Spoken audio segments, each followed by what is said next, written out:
Alright, this is going to be a little quick install, hopefully quick, install video tutorial on putting the Yoshii frame sliders on a Ninja 300. Haven't seen a video on YouTube on how to do this yet, so if this goes well and you see this on YouTube, that means I didn't have any serious problems, didn't drop the bike or break my hand or some other embarrassing thing to keep me from posting this. I got everything kind of laid out here. Here's what you get, and we've got the actual sliders there. Of course, we're going to need instructions. Yeah, right. Anyway, and then the brackets for these things. Looks like just glancing over the instructions, I got to take both side fairings off, left and right, which will give me a good chance to put a couple of decals on. Since they're going to be off the bike. And then we're going to get started. So the video is going to be kind of intermittent. It's not going to be a constant video because I'll have somebody hold the camera for me while I work, and I need both hands. So we're going to cut it off here and we'll pick back up after we get some more stuff off. But we'll say the first thing that we're going to do is take these side fairings off. So I'll get busy on that and see you in a minute. Just a quick update. I've got the lower fairings off, left and right. They're relatively easy. The only kind of hard part is where they attach to the side fairings. You gotta kind of pull down and out a little bit to get them to release from these tabs right here. But here they are. And the way I kind of like to do things is I lay things out as I take them off, roughly in the same orientation that they were in when they were on the bike. I usually put all the screws back too if I can. If I can, I'll lay them next to them. So you'll see that there's 3 screws for each side, and then 2 of these automotive type fasteners. And those are on the front bottom. So get busy on the side fairings next. So turns out, I should have done a little research first, but to get the side fairing, or middle fairing, as a lot of people call it, off, you need to take off the engine side cover right here. That piece of plastic there. To get that off, you've got to take the little side cover off here below the seat. And that one's actually really easy. It's this piece right here. It's just 1 bolt and then some grommets in the back. But then we got an Allen screw right here. And we have the screw I've already taken out up here. And then this thing, I've already had it off before when I put on my Yoshi exhaust. It's got some slots in there that you just got to pull it out of. It's kind of tricky, but it's not too bad. Kawa Girl has got a really nice video on YouTube on how to do that. I'm actually using her instructions on getting the side fairing off. So we'll continue. Alright, so we now have both engine side covers off and this little side panel right here. Relatively easy.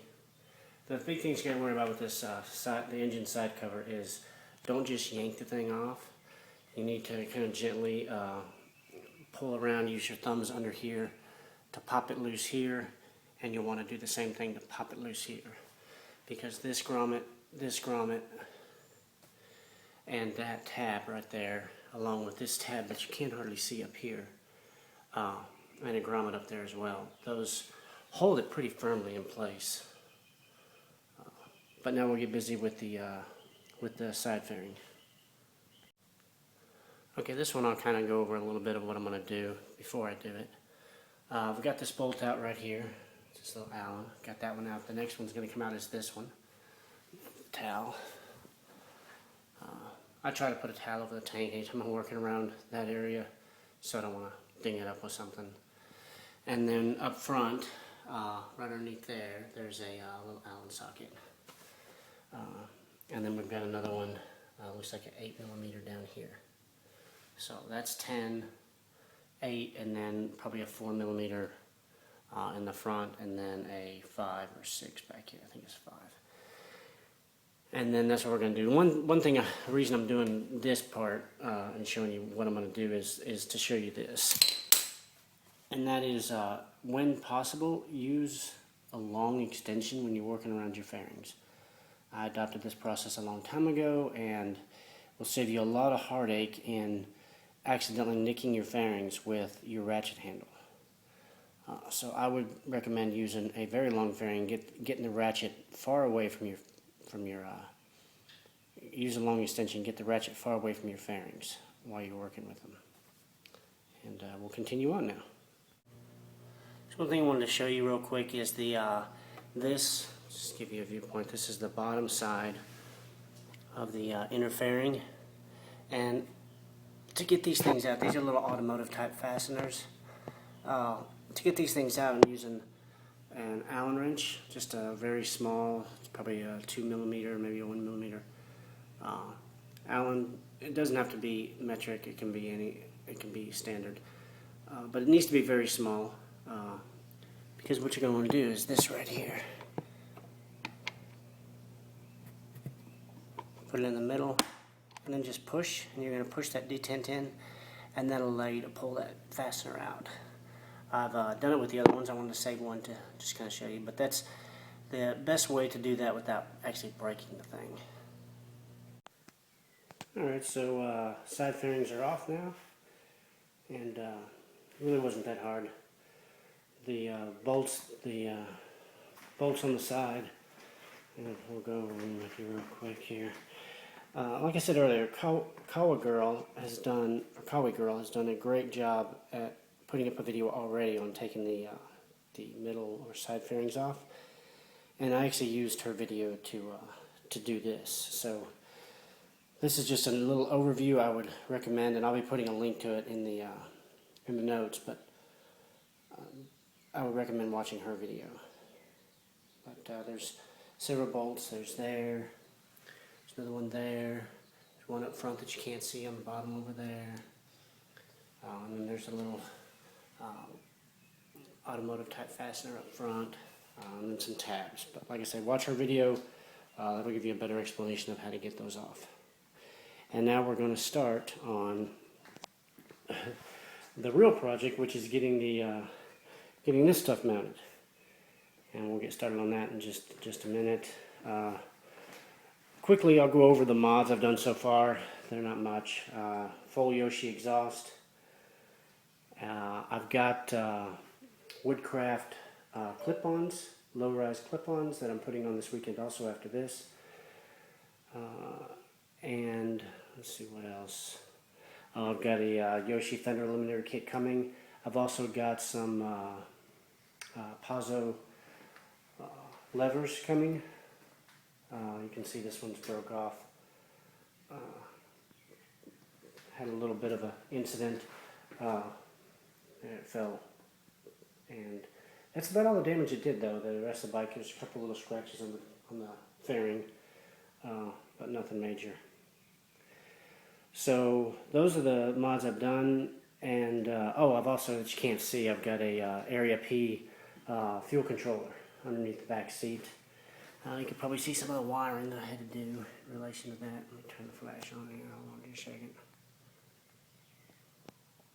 Well, I won't be able to see it. Let me get a light. So you can see some of the, actually back here, for the fuel injectors, I had to do some piggyback wiring. That was actually kind of a pain to do. It would have been easier taking the side fairings off. I did not do that. I was able to get in there without taking the side fairings off. All I had to do was take the engine side cover off. The only other thing I plan on doing to this bike is probably we'll see how it does on the track this weekend, but probably a one up in the front. I go to a 15 tooth sprocket in the front, and probably a K&N filter, and maybe some different wheels eventually. This, go over my other bike. This is the bike I've had for a while now. It's a 2011 ZX10, and I really like it. The thing I like most, let me get the light here. thing I really like about the mods I've done to this bike, my favorite ones by far is this Taylormade Exhaust. It is so sweet. It sounds so good. It performs really, really well. And it looks fantastic. Now, it's been on there over a year, but it just looks fantastic. I did that within 2 weeks of having this bike. I saw some pictures online and thought, man, that's just the sweetest looking low profile out of the way exhaust I've ever seen in my life. Anyway, we'll get back to work. Okay, now we're getting into the real meat of the project now that we've gotten all the prerequisites taken care of, which is removing all the plastics. So we're going to get to actually taking out these engine mounting bolts. You can see I've already got the engine just barely supported with a floor jack. I just put just a tiny bit of pressure on the bottom there. I figured the more up front, so I put it right underneath the oil pan, and the way I figure it, the more up front you get that support, the better off you are, since the engine mounting bolts you're taking out are in the front. I put a little towel down there just to, not put metal to aluminum, and protect the oil pan a little bit. So these are the bolts we're taking out. We're going to be taking out this one, and this one down here. And we're going to be putting, looks like this side right here, we're going to be putting these on right here. So this is going on, and I'm probably going to have to use a breaker bar to get those loose. I've heard they're pretty tight. Luckily I've got one of those, so we'll get started, and I'll put some more video on in just a minute. Alright, got the Yoshi brackets installed. Once again, 3 bolts. Here. These 2 have nuts on the back side. After you put these on, these brackets on, those nuts are a little bit harder to get to. Quite a bit harder to get to, actually. The good news is if you drop it, it doesn't go very far. Bad news is when you do drop it, it is a little hard to get out of there. If you have a magnet, it helps a lot. So these 2 bolts were original bolts. This bolt down here, that one, is the main engine mounting bolt up front, and that is the Yoshi supplied bolt. It goes through, it's a little bit longer. It's also 17 millimeter head for the bolt head. The nut is still 14 millimeter. We'll go around the other side in just a second. But you need to be aware of that. You need a 17 millimeter to tighten back. And you're supposed to torque those to 51 foot-pounds, give or take. And so there's the 2 on this side. Again, there's nuts on the back side of those. The one up front is especially hard to get to. It was for me. And then here's the Yoshi supplied nut, still 14 millimeter. But be aware that this Yoshi supplied bolt and nut to replace the main front engine mount, is actually a different size and a different thread pitch than the standard one, the stock one. Just keep that in mind, that the nut is not interchangeable, so don't lose any of these parts. So next thing is to actually do the drilling on the fairing, and then put the fairings on. So I'll do the drilling, and I'll probably take some video in the middle of that.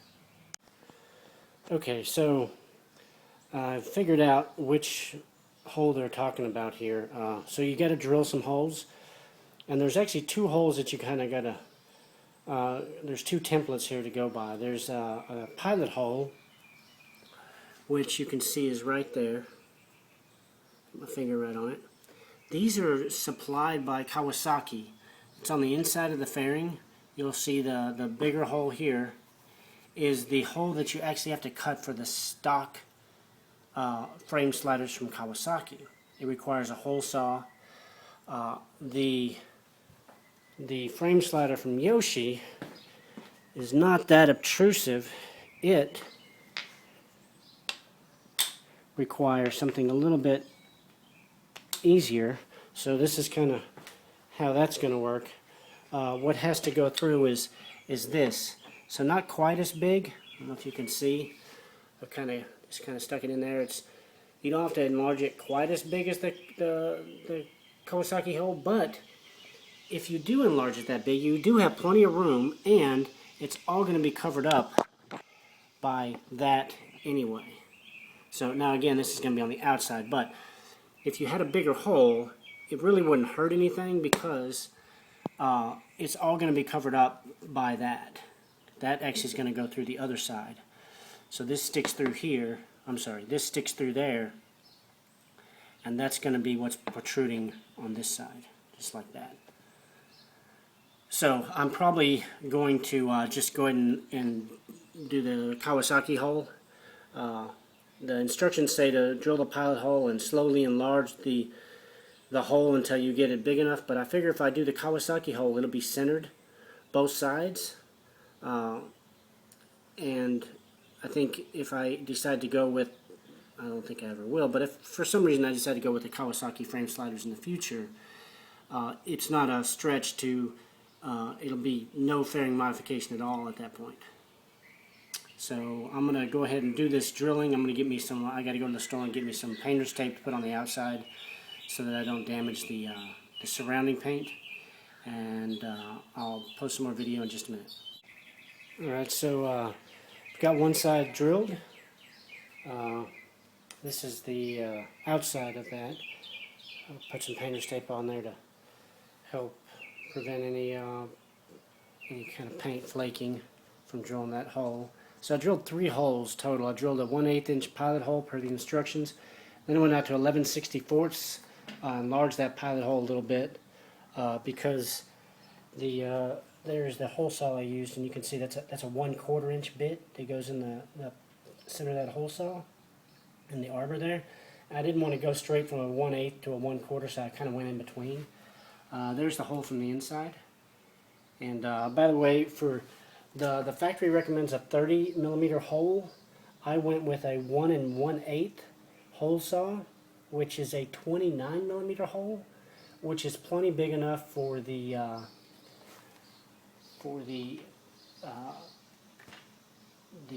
Yoshi sliders. This is this piece has to go through, and we got plenty of room. You can see we actually have enough room for the factory ones too. So even though it's 1 millimeter difference, it can be just kind of, if need be, it can be filed out just a tiny bit. It was either that or go with a 1 1/4, which is a 32 millimeter. I didn't want to go that much oversized, especially when I knew that what I needed now was probably more like a 27 millimeter hole. So we're good to go. I'm going to do the other side, and then I'll put some more video up. So I'm back again, and I've got this side already done. It's mounted. There's how it looks.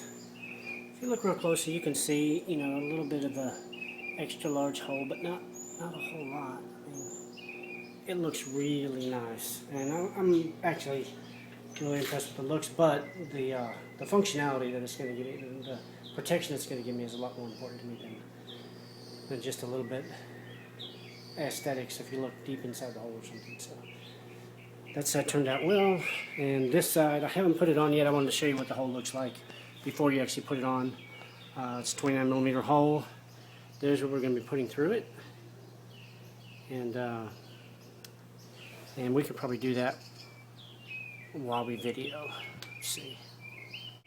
So basically, I've just got a long extension there. Just going to put it through the hole. Kind of look on the inside. It's going to be hard to see it. And line the threads up.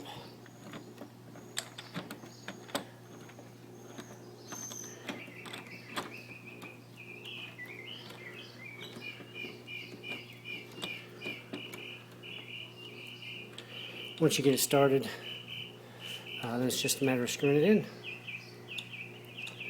So we'll get that done, and we'll finish up putting things back together. So just another little note, nobody else may have this problem, but it seems like the people that make this didn't do a good enough job of cleaning the inside of the threads out from the paint that they used to obviously dip this in paint. So I had a hard time getting the bolt started for the right side. Left side went in just fine. Used fingers all the way. This side I couldn't, so I took it all apart because I didn't want to booger up the threads. And then I just found out that I did have it in line, and the threads were lined up. The problem was it was just so much paint on the inside that it took me putting the bolt in there. If I'd had a tap, I'd have done that instead, but just used the factory bolt and ran it all the way through. Took a little bit of an effort. Didn't want to use anything really large, so I just used a short handle, a regular handle ratchet to do it. Don't want to put too much pressure on it, but anyway, if you have these problems, if you have a problem where the bolt doesn't want to go in, make sure you don't have it cross-threaded first, and then check to see, go ahead and chase the threads to get the paint out. If you have a tap, do it with a tap instead, but just be aware of that. Alright, so here's the finished product. I'm all finished. Went ahead and put some decals on while I had the fairings off so I could do easier measuring and stuff. I think they look fantastic, and that actually was the easiest thing I did today, putting these frame sliders on. The hardest thing I did today, I don't know if you've noticed, but I put some Woodcraft clip-ons, installed those, and those were a booger. That was one of the hardest things. That's probably the hardest thing I've done to the bike so far. Get you a better look up front. They feel so much better though. So they sit as low as they can, which is right up next to the triple tree. I had to scoot them all the way up, the clamps, because of clearance issues. If it wasn't for this big brake housing right here, I would be able to move them down a little bit, but that interferes with the gauge cluster actually. So I had to scoot the clamps right here all the way up against the triple tree. I didn't do an install video on this because it's already been done. There's a guy that already has a good Woodcraft clip-on install video. I think Space Pod also has a pretty decent one. This other guy's goes a little bit more in depth. My book, well worth the money. I think they were 180 bucks, something like that, $170. But it puts the riding position a lot more in line with what I'm used to, which is a little bit more forward. It also, I haven't ridden it yet, but it also I've sat on it, and it feels like it gives me a lot better feel for counter steering, a lot more natural feel for counter steering, and a lot more of the expected weight, the weight I'm used to putting on the bars, which isn't a whole lot. I use my knees a lot to support me. I've got to get some stomp grips. But anyway, I diverge. Overall, everything went well. Had really no issues with the frame slider install. That was really, really easy. I spent 2.5 hours on the clip-ons, just figuring out how to get them adjusted just right and so forth. So that's it. Hope you enjoyed the video. Hope this helps somebody.